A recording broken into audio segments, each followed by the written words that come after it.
Welcome to Compact Warfare from compactwarfare.com, the show where we explore key moments from the history of conflict, from ancient battlefields to modern warfare. This is episode 64, the Battle of Cannae. By the summer of 216 BC, the Roman Republic was fighting for its survival. What had begun as a struggle for dominance in the Western Mediterranean had turned into a nightmare of repeated defeat, humiliation, and mounting fear. The Second Punic War, launched in 218 BC, was no longer a distant overseas conflict. It was being fought on Italian soil, against an enemy who seemed uncannily able to outthink, outmarch, and outfight Rome at every turn. The shock came early. When Hannibal led his army out of Spain, crossed the Alps with elephants and cavalry, and descended into northern Italy, he shattered Roman assumptions about security and control. The Alps were supposed to be a barrier, not a gateway. Yet Hannibal appeared south of them with an experienced, battle-hardened force, turning geography itself into a weapon. The psychological impact on Rome was immediate and profound. Defeats followed in quick succession. Roman armies were beaten at the river Trebia and again at Lake Trasimene, where an entire force was ambushed and destroyed in fog and chaos. Thousands of Roman soldiers died, including senior commanders. Italy, once the safe heartland of Roman power, had become a battlefield. Allies began to question Rome's ability to protect them, and the aura of inevitability that surrounded Roman expansion began to crack. Rome's response was cautious, even desperate.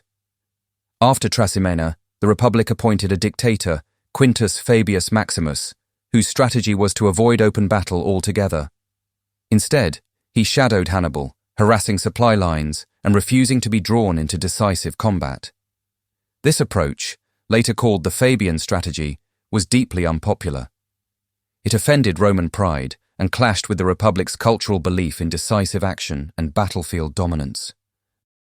Public pressure mounted. The Roman political system, built on annual elections and shared command, was ill-suited to prolonged caution. Many Romans believed that avoidance was cowardice, not strategy. As Hannibal continued to roam Italy unchallenged, pillaging Allied territory and demonstrating his freedom of movement, calls for a decisive confrontation grew louder. By 216 BC, Rome abandoned restraint. Two consuls were elected with a clear mandate to seek battle and destroy Hannibal through sheer force. Rome mobilized on an unprecedented scale, assembling one of the largest armies it had ever fielded. The belief was simple and seductive. Hannibal had won through cunning and manoeuvre, but Rome would win through numbers, discipline, and resolve. It was a gamble rooted in confidence and fear in equal measure. Rome believed that one overwhelming victory could erase years of defeat and restore its authority across Italy. What it underestimated was the danger of fighting an enemy who thrived on precisely the kind of certainty Rome was now embracing. As the Roman army marched toward the plains near the village of Cannae, the Republic stood at a crossroads. It was about to commit everything to a single battle. Victory would restore Roman dominance. Defeat would threaten the very foundations of Roman power. At the heart of Rome's crisis stood Hannibal Barca, one of the most formidable commanders the ancient world would ever produce. By 216 BC, Hannibal had spent nearly 2 years campaigning in Italy, far from his base of support, deep in enemy territory, and yet still dictating the tempo of the war. His success lay not in brute force, but in a strategy designed to exhaust Rome's strength while preserving his own. Hannibal's army was a mosaic of peoples and fighting styles. His core force included African infantry trained in disciplined close combat, Iberian swordsmen renowned for their aggression, and Gallic warriors drawn from northern Italy. His cavalry, particularly the Numidian light horse, was among the best in the Mediterranean, fast, flexible, and devastating in pursuit. This diversity gave Hannibal tactical flexibility, allowing him to adapt to terrain, enemy behavior, and shifting circumstances. Crucially, Hannibal understood his limitations. He could not besiege Rome itself. He lacked the manpower, siege equipment, and secure supply lines needed to assault a fortified capital. Instead, his goal was to break Rome indirectly by undermining its network of alliances. Roman power rested not just on legions, but on the loyalty of Italian allies who supplied troops, food, and political support. If those allies could be persuaded that Rome could no longer protect them, the Republic would collapse from within.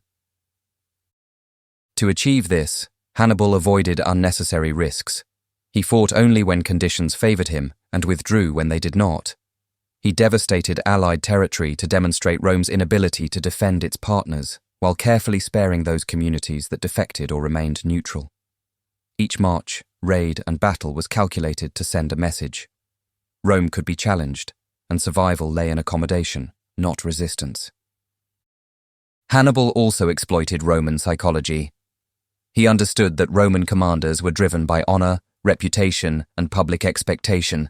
By refusing to be pinned down and by humiliating Roman forces through ambush and maneuver, he inflamed Roman frustration. This pressure helped push Rome toward the very confrontation Hannibal wanted, a massive, overconfident army seeking a decisive engagement. Despite constant campaigning, Hannibal maintained discipline within his ranks. He paid his troops regularly through plunder and managed internal tensions with remarkable skill. His army remained cohesive not because of shared nationality, but because of shared success and trust in his leadership. By the time Hannibal reached Cannae, his strategy had already achieved much of its aim. Rome was angry, frightened, and determined to end the war in one blow. Hannibal had shaped the battlefield long before the armies met. All that remained was to exploit Rome's certainty that sheer force would finally be enough. Rome did not arrive at Cannae by accident. The decision to seek a decisive battle was the product of political pressure, cultural expectation, and mounting fear that delay was doing more damage than defeat. By 216 BC, patience had run out. The Roman Republic wanted an ending, and it wanted it delivered by force. The command of the Roman army reflected this tension. 2 consuls were elected, as tradition required, to share authority: Gaius Terentius Varro and Lucius Aemilius Paulus. They could not have been more different. Varro was a political outsider, elected on a popular platform that promised aggressive action and a swift victory. He represented public frustration with Fabian caution.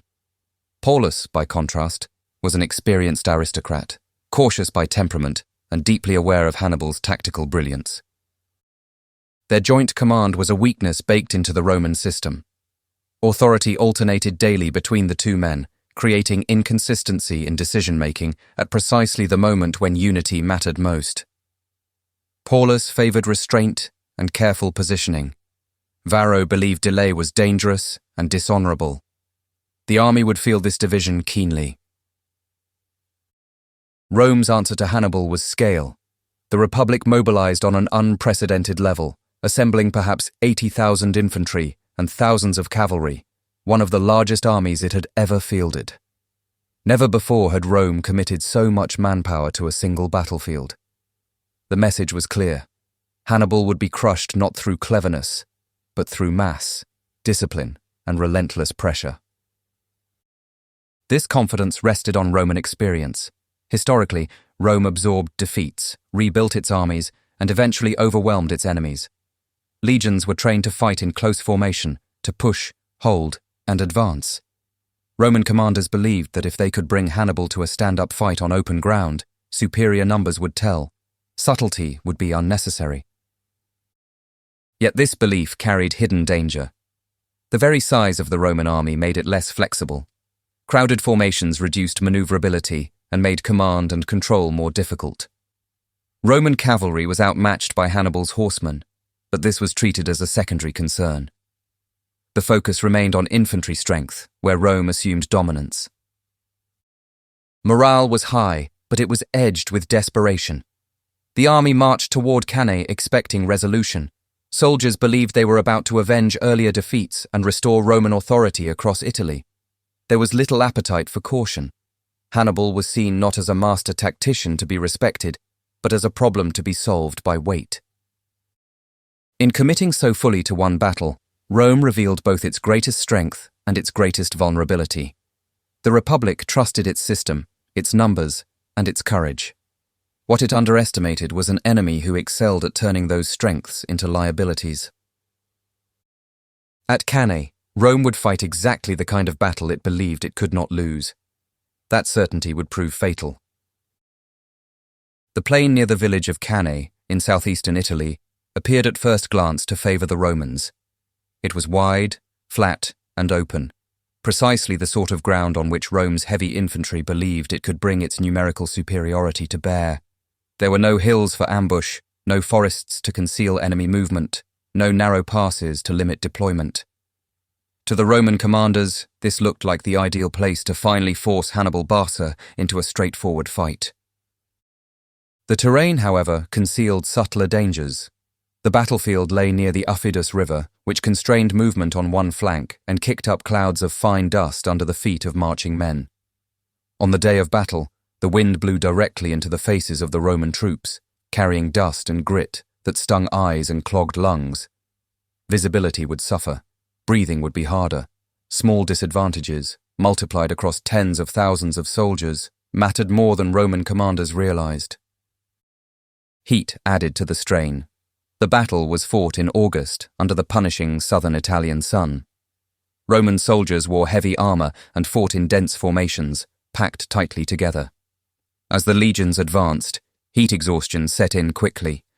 Water was scarce on the field itself, and the sheer density of the Roman line limited airflow and movement. Fatigue began long before the fighting reached its climax. Roman formation reflected confidence, but also rigidity.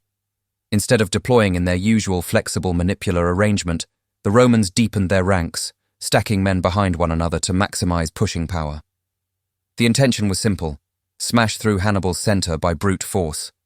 This depth created tremendous pressure at the point of contact, but it came at a cost. The formation sacrificed maneuverability and made lateral movement almost impossible. Once committed, the Roman army could not easily adapt. Hannibal, by contrast, shaped his deployment around the battlefield's constraints. He placed his strongest troops on the wings, supported by superior cavalry, while deliberately weakening the center. This central line, made up mainly of Gallic and Iberian infantry, was designed not to hold firm, but to bend. The flat terrain allowed Hannibal to control visibility and timing, drawing the Roman mass inward without obstruction. Cannae was therefore deceptive. What looked like a neutral battlefield was, in reality, a carefully prepared stage. The openness encouraged Roman overconfidence. The dust and heat sapped strength and clarity. The river and wind constrained movement and vision. Every environmental factor subtly favored the army that planned to maneuver rather than push. By choosing to fight at Cannae, Rome believed it had eliminated Hannibal's advantages. In truth, it had walked directly onto ground that amplified them. When the battle began, the terrain would not merely host the fighting. It would shape it, trap it, and ultimately help seal the fate of one of the largest armies Rome had ever assembled. The battle began with precisely what the Romans wanted. As their massive infantry formation advanced, it drove straight into the center of Hannibal's line. The Carthaginian infantry there, made up mainly of Gauls and Iberians, slowly gave ground. To Roman eyes, this looked like success. Their dense ranks pushed forward relentlessly, convinced that Hannibal's center was collapsing under pressure. In reality, this was the trap closing. Hannibal Barca had designed his center to bend, not break. As it retreated in a controlled arc, the Roman army surged forward, compressing itself ever more tightly. Units lost cohesion. Commanders struggled to relay orders. What had begun as an advance became a crush, with tens of thousands of men packed together, unable to maneuver or retreat. While the Romans focused on the apparent victory in the center, disaster unfolded on the flanks. Hannibal's cavalry, especially the Numidian and heavy Carthaginian horse, smashed the Roman cavalry aside with alarming speed. On one wing, Roman horsemen fled almost immediately. On the other, resistance collapsed soon after. With the Roman cavalry destroyed, Hannibal's mounted forces wheeled inward, attacking the Roman infantry from behind. At the same time, Hannibal's veteran African infantry on the wings pivoted inward with disciplined precision. Armed and armored in the Roman style, they struck the exposed sides of the Roman mass. What had been a forward push became a tightening ring of steel. The Romans were now surrounded on all sides. Panic spread, but there was nowhere to go. The sheer density of the Roman formation became lethal. Soldiers could not raise their weapons properly. Wounded men collapsed and were trampled. Orders were meaningless in the noise and chaos. The Roman army, trained for controlled advance and disciplined withdrawal, was trapped in a situation it had no doctrine to escape. The killing lasted for hours. Hannibal's troops methodically reduced the encircled enemy, attacking from all directions. Roman discipline, so effective in normal circumstances, now worked against them. Men stood and fought because there was no alternative. Escape was impossible. Resistance became endurance. By the end of the day, the scale of the disaster was staggering. Tens of thousands of Roman soldiers lay dead, including one of the consuls, Lucius Aemilius Paulus, and much of Rome's senior military leadership. Very few escaped. It was one of the most complete tactical annihilations in recorded military history. Cannae was not a victory of chance or luck. It was the result of preparation, psychology, and flawless execution. Hannibal had not merely defeated a Roman army. He had dismantled the Roman way of war itself, using its strength to engineer its destruction. No Roman defeat before or since would ever equal Cannae for its scale, precision, or terror. The immediate aftermath of Cannae plunged Rome into a crisis unlike any it had ever faced. News of the defeat arrived in the city with survivors who could barely describe what they had witnessed. Tens of thousands of citizens were dead. Entire families had lost fathers, sons, and brothers in a single day. For the first time in generations, the possibility that Rome itself might fall seemed real. Politically and psychologically, the shock was immense. Mourning was curtailed by law, not out of callousness, but necessity. Rome could not afford paralysis. Emergency measures were enacted to raise new armies, including the lowering of property requirements and the mobilization of younger and older men who would normally have been exempt. Even enslaved people were armed and promised freedom in exchange for service. The Republic bent its traditions to survive. In the wider Italian world, the effects were immediate. Several allied cities defected to Hannibal Barca, including Capua, one of the wealthiest and most important. Others wavered, weighing loyalty against fear. Hannibal had achieved a core objective of his strategy, demonstrating that Rome could be beaten decisively. The alliance network that sustained Roman power was visibly strained. Yet Rome did not collapse. This, more than the defeat itself, defines the legacy of Cannae. The Republic refused to negotiate with Hannibal despite the magnitude of its losses. Instead, it returned to the cautious strategy it had previously rejected. Avoiding pitched battle, shadowing Hannibal, and attacking his allies gradually eroded his position. The lessons of Cannae were learned the hard way. For Hannibal, the victory was both a masterpiece and a missed opportunity. He had destroyed a Roman army on an unprecedented scale, but he lacked the resources to convert that triumph into final victory. Without reinforcements or siege equipment, he could not take Rome itself. His campaign would drag on for years, brilliant, but ultimately unsuccessful. Militarily, Cannae became a case study in tactical genius. The double envelopment, drawing an enemy inward before crushing it from all sides, would be studied by commanders for centuries. From ancient generals to modern military academies, Cannae remains a benchmark for battlefield perfection. Culturally, the battle entered Roman memory as a warning. It reinforced the values of resilience, adaptability, and collective sacrifice. Rome emerged more cautious, more disciplined, and ultimately stronger. Within a generation, it would defeat Carthage and become the dominant power in the Mediterranean. Cannae was Rome's darkest day, but it did not end Rome. It transformed it. And in doing so, it ensured that Hannibal's greatest victory would also be his most haunting, a triumph so complete that it forced his enemy to become something even more formidable. That brings us to the end of this episode of Compact Warfare, part of the Compact Histories Network. If you enjoyed it, please follow or subscribe wherever you're listening so you don't miss any future episodes, and consider leaving a rating or review, as it really helps new listeners find the show. You can find more episodes at compactwarfare.com, where you can also explore our other podcasts covering biographies, history, disasters, mysteries, and true crime. You can also follow us on Facebook, Instagram, and Pinterest. Finally, please consider supporting the show directly by buying us a coffee. Head on over to compacthistories.com/warfarecoffee to see how. Thanks for listening, and I'll see you next time.